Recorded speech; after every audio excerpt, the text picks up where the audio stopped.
Alhamdulillahirabbil alamin. Wassalatu wassalamu ala asyrafil anbiya'i wal mursalin sayyidina wa nabiyyina wa habibina wa syafi'ina wa qurrati a'yunina Muhammad sallallahu alaihi wasallam. Allahumma shalli ala sayyidina Muhammad bihaqqi Muhammad wa ala ali sayyidina Muhammad bihaqqi Muhammad. Amma ba'd.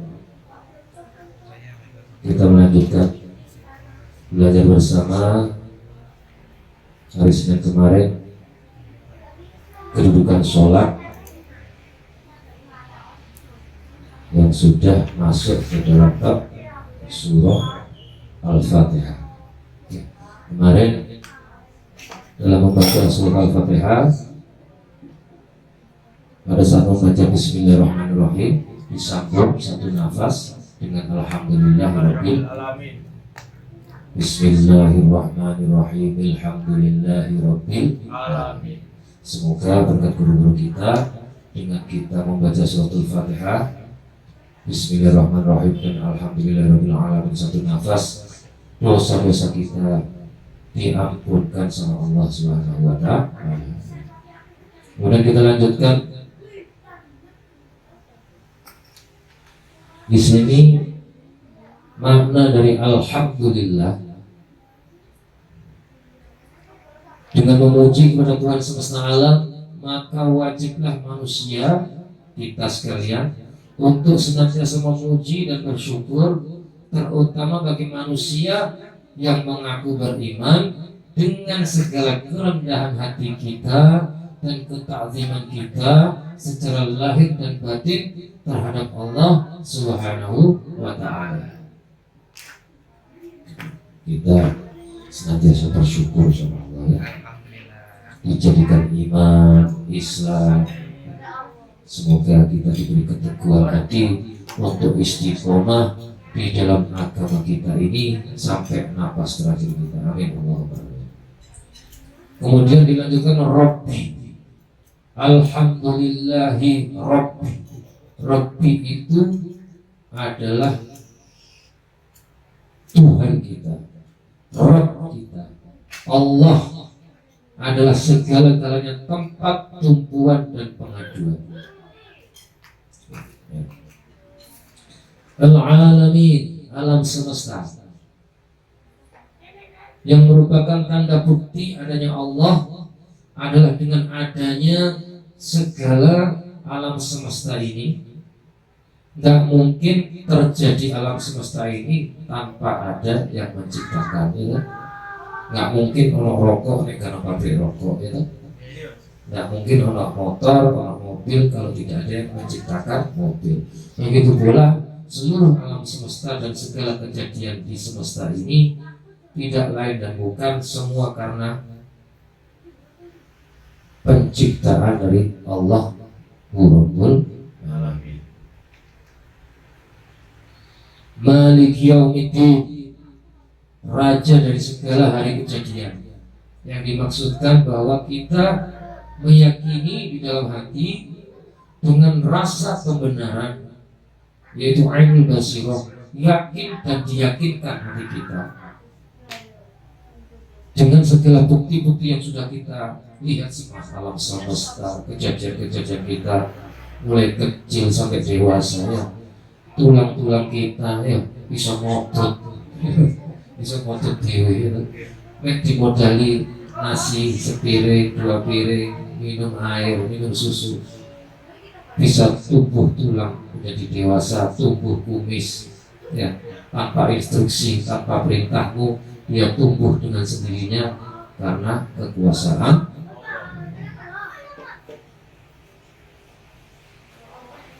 Jadi di dalam ayat Malik Yaumiddin ini kita meyakini bahwa segala sesuatu itu atas kehendak Allah dan dikuasai oleh Allah, raja dari segala raja.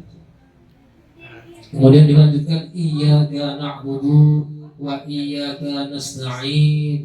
Hanya Engkaulah ya Allah, hanya kepada Engkaulah ya Allah kami sembah, dan hanya kepada Engkaulah ya Allah kami memohon perlindungan. Di sini memilih memiliki arti bahwa kita manusia wajib beribadah dan meminta dan berlindung kepada Allah Rabbul Alamin sebagai kebutuhan mutlak, dilakukan dengan kesadaran yang tinggi untuk memikirkannya bahwa ibadah itu adalah kebutuhan yang paling utama di antara ibadah kepada manusia. Hubungan kita dengan Allah, hablum minallah, itu lebih wajib dibandingkan hablum minannas. Tetapi tidak bisa juga ditinggalkan salah satunya, ya. Tetapi di sini lebih diutamakan hubungan kita kepada Allah. Sholat kita, dengan kita ngaji ini, semoga kita semakin paham dan mengerti tentang kedudukan sholat kita, kedudukan ibadah kita, zikir kita, puasa kita, sujud kita kepada Allah, itu untuk apa? Ya, ternyata memang wajib bagi kita untuk menyembah Allah, untuk mohon sama Allah.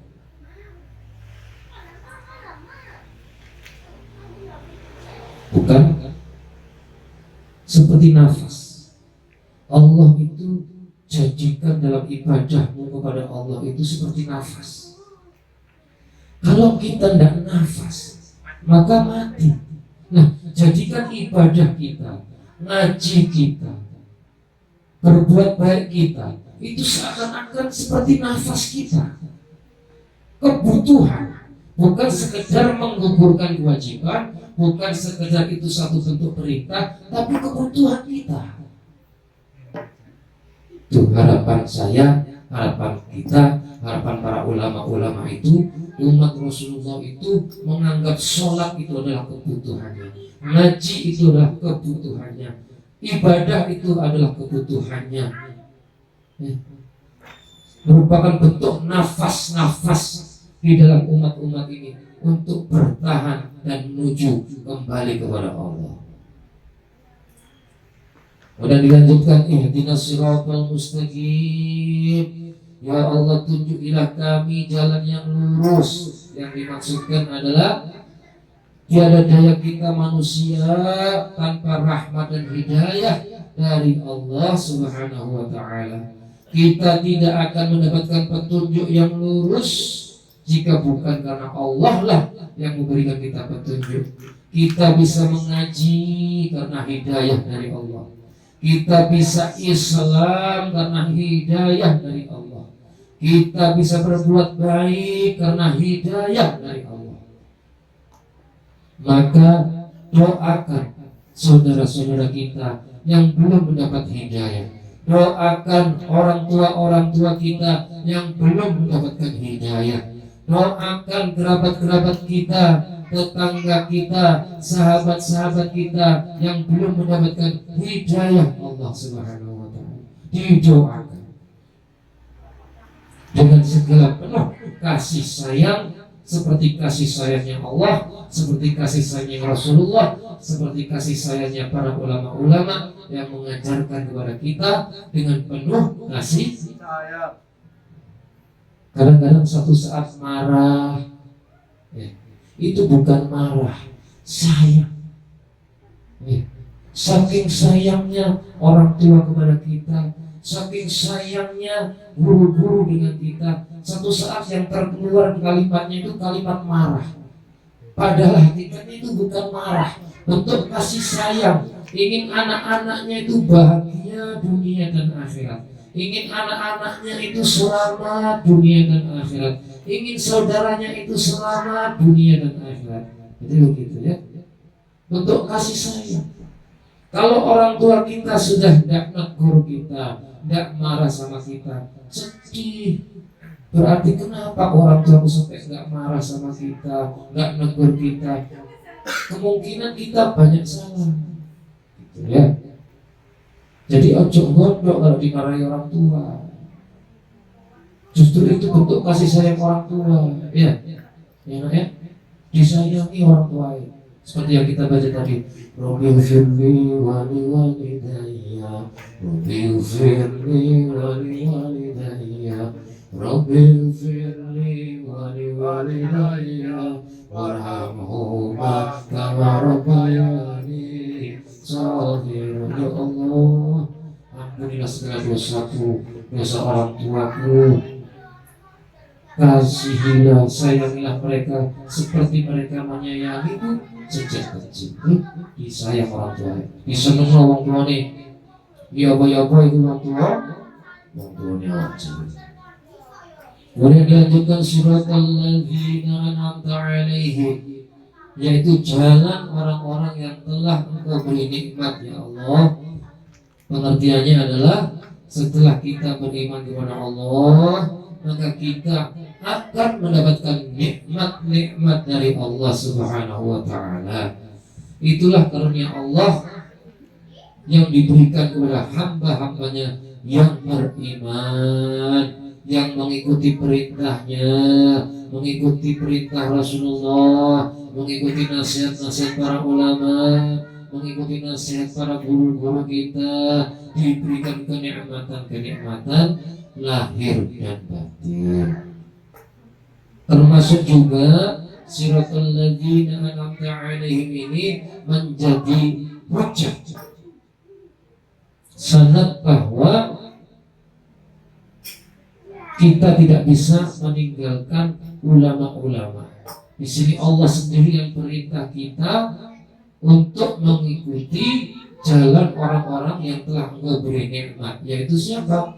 Orang-orang soleh, para nabi, tabi'in, para sahabat, guru-guru kita yang soleh, ulama-ulama yang soleh, itu kita ikuti.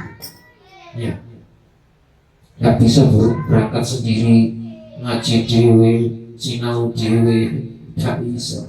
Ikut dengan guru-guru, ikut dengan Nabi Muhammad SAW. Ghairil maghdubi 'alaihim waladdallin, bukan jalan orang-orang yang dimurkai dan bukan pula jalan orang-orang yang sesat. Semoga kita dijauhkan dari perkumpulan, dari lingkungan-lingkungan orang-orang yang sesat dan menyesatkan. Ya. Semoga kita didekatkan dengan orang-orang yang soleh, guru-guru yang soleh, ulama-ulama yang soleh sampai hari kiamat kelak. Amin Allahumma amin. Kemudian dilanjutkan setelah ghairil maghdubi 'alaihim waladdallin, disunahkan bagi kita untuk mengucap amin, yang artinya kabulkanlah ya Allah.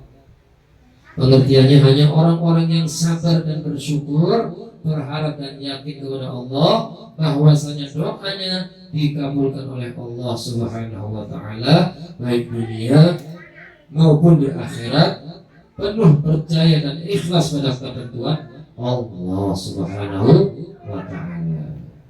Di dalam satu hadis diriwayatkan kalimat amin ini yang mengajarkan itu malaikat Jibril alaihissalam. Jadi malaikat Jibril mengajarkan kepada Rasulullah, ya Rasulullah, jikalau umatmu setelah membaca suratul Fatihah maka disunnahkan untuk mengucapkan kalimat amin. Dan barang siapa pada saat mengucapkan kalimat amin pada saat membaca suratul Fatihah berbarengan dengan kata-kata aminnya para malaikat di langit, maka insya Allah segala hajatnya fid dini wa dunya wal akhirah dikabulkan oleh Allah Subhanahu wa Ta'ala. Amin. Semoga berkat guru-guru kita, apa yang kita perjuangkan, ngaji kita, ibadah kita menjadi berkah dan bermanfaat fid dini wa dunya wal akhirah. Subhanakallah wa bihamdika asyhadu an la ilaha illa anta astaghfiruka wa atubu ilaik. Wassalamualaikum warahmatullahi wabarakatuh. Allahumma shalli ala Muhammad.